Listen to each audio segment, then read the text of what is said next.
오늘은 일찍 들어와 저녁에 아내 회사 앞으로 마중을 나갔다. 조금 있으니 멀리서 아내가 걸어 나오고 있었다. 그러더니 자신의 차가 아닌 새 차에 타는 걸 보고 전화를 걸었어요. 밥 다 했으니까 마중 나갈게. 아내는 웃으며 말했어요. 여보 혼자 드세요. 오늘 부서에서 회식 있어서 못 가요. 그래요, 끝나면 연락해. 내가 마중 나갈게. 응, 알았어요. 전화를 끊고도 저는 그냥 차에서 그 차를 바라보며 회식 장소로 가려나 생각하였습니다. 하지만 내 눈에 들어온 은색 승용차는 너무 생소했고 아내 회사 동료 차도 아니었어요. 게다가 아내가 탈 때 조수석에 있던 남자가 손을 내밀어 살짝 받쳐주는 모습이 너무 익숙해 보였어요.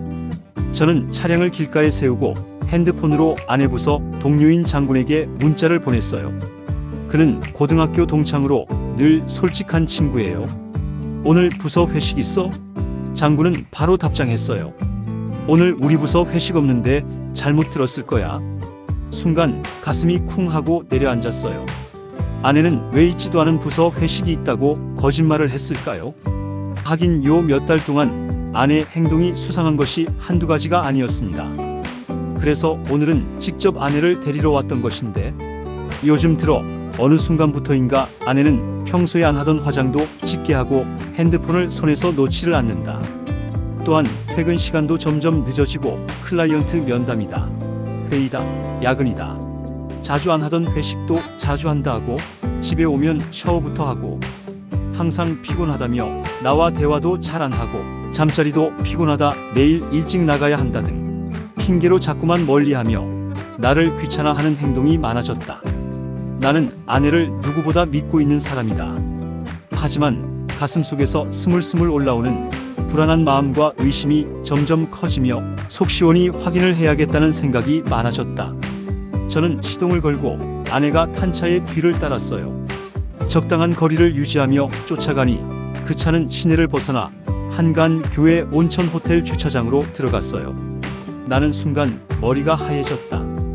두 사람은 함께 내리며 호텔 로비로 향했고 남자는 아내 허리를 감싸고 아내는 고개를 숙여 웃고 있었어요. 손에는 제가 한 번도 본 적 없는 명품 가방을 들고 있었어요.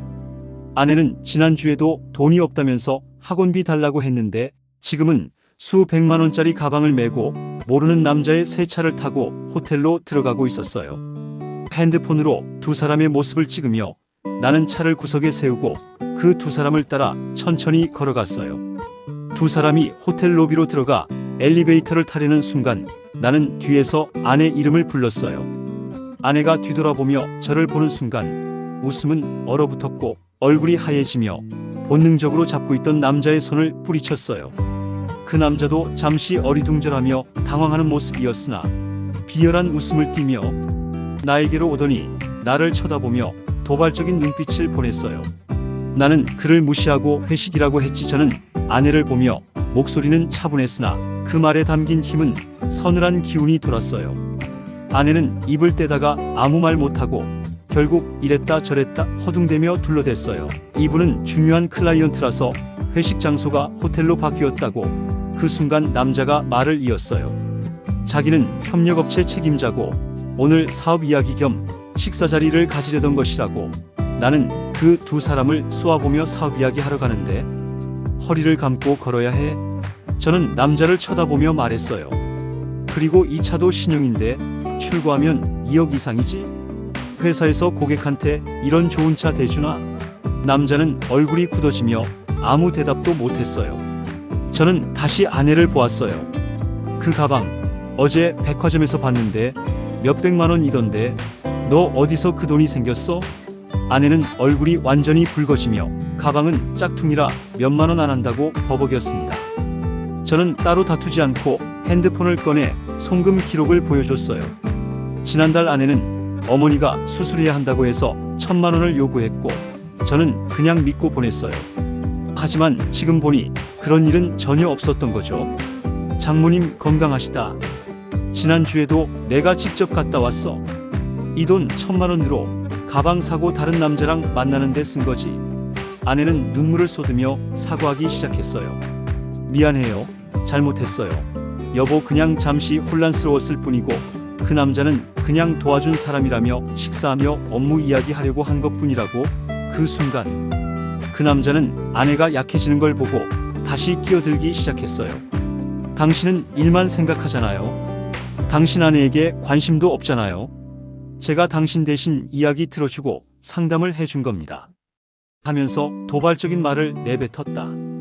그러면서 그녀는 너랑 있으면 불행하다고 해. 나랑 있으면 행복하다고 해. 남자는 다시 아내를 감싸려 들었고 저는 주먹이 올라가려 했지만 꾹 참고 그를 살짝 밀었어요. 힘은 세지 않았지만 그가 두 발 뒤로 물러가기에 충분했어요. 나랑 내 아내 사이 일에 내가 끼어들 자리 없어. 저는 아내를 보았어요. 우리 결혼 5년 동안 나는 한 번도 가정에 소홀한 적 없고 너에게 등한시 한 적도 없었어. 매달 월급 전부 다 너에게 주고 일하는 내가 힘들까봐 집안일도 내가 더 많이 하고 내가 원하는 건 다 해주려고 노력했어. 나에게 실증나고 보기 싫으면 차라리 나와 살기 싫다고 그냥 말하면 되지. 거짓말하며 다른 남자 만나 바람 피우고 어른까지 핑계대고 속일 필요는 없잖아. 아내는 내가 자신을 돌보지 않고 일에만 신경 써서 외로웠다고. 일부러 그런 게 아니고 어쩌다 보니 내 말을 들어주고 따뜻하게 대해주는 저 남자에게 마음이 갔다고. 그리고 당신과 대화를 하려고 하면 그냥 제가 화낼까 무서웠다고 울었습니다. 미안해 여보. 한 번만 용서해주면 다시는 이런 일이 없을 거야. 저는 고개를 저으며 주머니에서 미리 준비한 이혼 합의서를 꺼냈어요. 몇 주 전부터 아내의 이상한 행동을 보고 변호사 사무실에서 모든 사항을 말하고 이혼을 하려면 어떻게 해야 하는지 자문을 구했고 보험금 수익자 변경, 예적금 명의 변경, 그리고 아이는 아직 없으니 양육권 문제는 없고 모든 증거 자료를 전해주고 이혼 소장 초안을 작성한 것인데 정말 써먹을 줄은 몰랐네요. 서명해. 재산은 다 정리했어. 집은 내 거. 예금은 너에게 반 줄 테니 이게 최선의 배려야. 아내는 합의서를 보고 더욱 펑펑 울며 서명하기를 거부했어요. 그 남자가 말리려 다가오자 저는 눈빛으로 제지를 하며 당신에게도 상간자 소송 들어간다고. 위자료 3천만 원 준비하라고. 당신도 가정이 있는 사람이면서 남의 가정을 무너뜨린 대가를 받아야지. 그 남자는 순간 얼굴에서 핏기가 빠져나갔다. 지금 서명하면 변호사 비용이랑 소송 비용은 들지 않을 것이고 예금의 절반은 가져가지만 소송하면 너는 아무것도 못 받고 망신만 당할 거야. 목소리는 차분했지만 나의 태도는 확고했어요. 주변에 이미 지나가는 사람들이 몰려들어 상황을 눈치채고 두 사람에게 손가락질과 함께 욕설이 나왔어요. 아내는 얼굴을 들지 못하고 어쩌지 못해 결국 서명했어요. 남자는 그녀를 데려가려 했지만 아내는 그 손을 뿌리치고 혼자 땅에 웅크려 울기만 했어요. 나는 울고 있는 아내를 뒤로 하고 차를 타고 집으로 돌아왔습니다. 집 안에 들어서자 어딘가 쓸쓸한 느낌의 허전함이 밀려왔습니다. 집안을 정리했습니다. 거실벽에 걸린 결혼식 사진을 내려 쌓아놓고 아내의 화장품과 옷가지 등을 하나씩 박스와 캐리어에 담았습니다. 눈물이 나지 않았습니다. 5년의 결혼 생활 흔적을 지웠습니다. 밤이 늦은 시간 현관문이 열리며 아내가 들어왔습니다. 그의 얼굴은 부어 있었고 눈물과 화장이 문드러져 처참했습니다. 그녀는 다시 한번 나에게 무릎을 꿇고 빌면서 그 남자와는 완전히 끝냈다. 내가 정신이 어떻게 되었었나 보다. 자신에게 한 번만 기회를 달라. 평생 이 죄를 갚으며 당신에게 충실하겠다. 직장도 그만두라면 그만두고 아이도 낳겠다. 미안해요. 정말 잘못했어요. 난 한 번도 당신을 사랑하지 않은 적이 없어요. 전에 갔으면 아내의 눈물에 넘어갔겠지만 나는 전혀 애처롭다거나 불쌍하다는 생각이 들지 않았다. 나는 아내에게 모든 것은 끝났다. 당신의 짐을 가지고 이 집에서 내일 안으로 나가라고 말하고 나는 안방으로 들어와 문을 잠갔다. 아내는 문 앞에서 계속 흐느끼며 용서해달라고 우리 다시 시작할 수 있다고 애원했지만 나의 마음은 조금도 흔들리지 않았다. 다음날 일어나니 아내는 짐을 가지고 나갔고 식탁에 편지가 있었다. 아내는 모든 것을 내가 망쳤다. 용서가 안 되겠지만 다시 한번 용서를 빈다고 건강하게 잘 살라고 쓰여 있었다. 나는 편지를 읽고 쓰레기통에 버렸다. 몇 일이 지난 후 모르는 전화번호에서 전화가 왔다. 아내와 불륜을 저지른 남자의 변호사였다. 조용히 합의를 하고 싶다고 했다. 위자료 금액이 너무 과하니 조금 깎아달라고 했다. 얼마를 깎아달라는 거냐고 물어보니 1,500만 원 주겠다고 했다. 나는 되었다. 3천만 원 전액 일시불로 주지 않으면 소송으로 진행하겠다고 했다. 그 남자와 난 결국 2,500만 원에 합의를 했다. 나는 집을 다시 인테리어를 하고 지난날을 잊고자 회사 일에만 매달렸다. 회사 동료들은 나의 모습에 동정을 하면서도 흔들리지 않고 일 처리를 하는 것을 보고 찬사를 보냈다.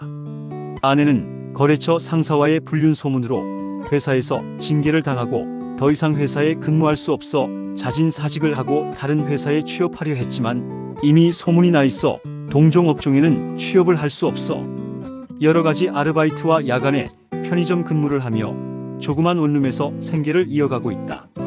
상간남 역시도 회사에서 퇴출되고 자신의 아내에게 불륜 소문이 들어가 이혼 소송을 당하고 재산과 아이들을 모두 빼앗겼다고 했다.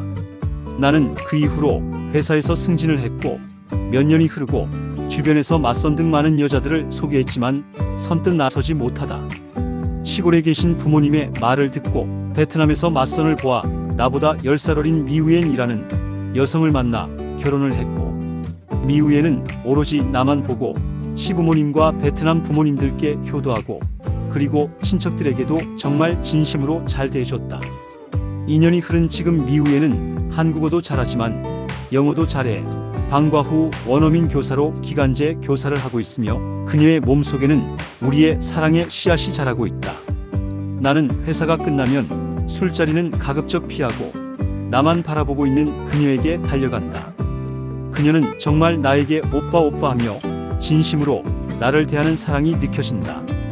나는 그 이후 단 한 번도 전 아내를 생각하지 않았습니다. 묻지도 않았습니다. 분노는 시끄럽지만 결심은 조용합니다. 저와 같은 처지나 상황을 겪으시면 여러분은 어떤 결정을 하시겠는지요? 댓글 달아주시고 좋아요와 구독도 부탁합니다. 고맙습니다.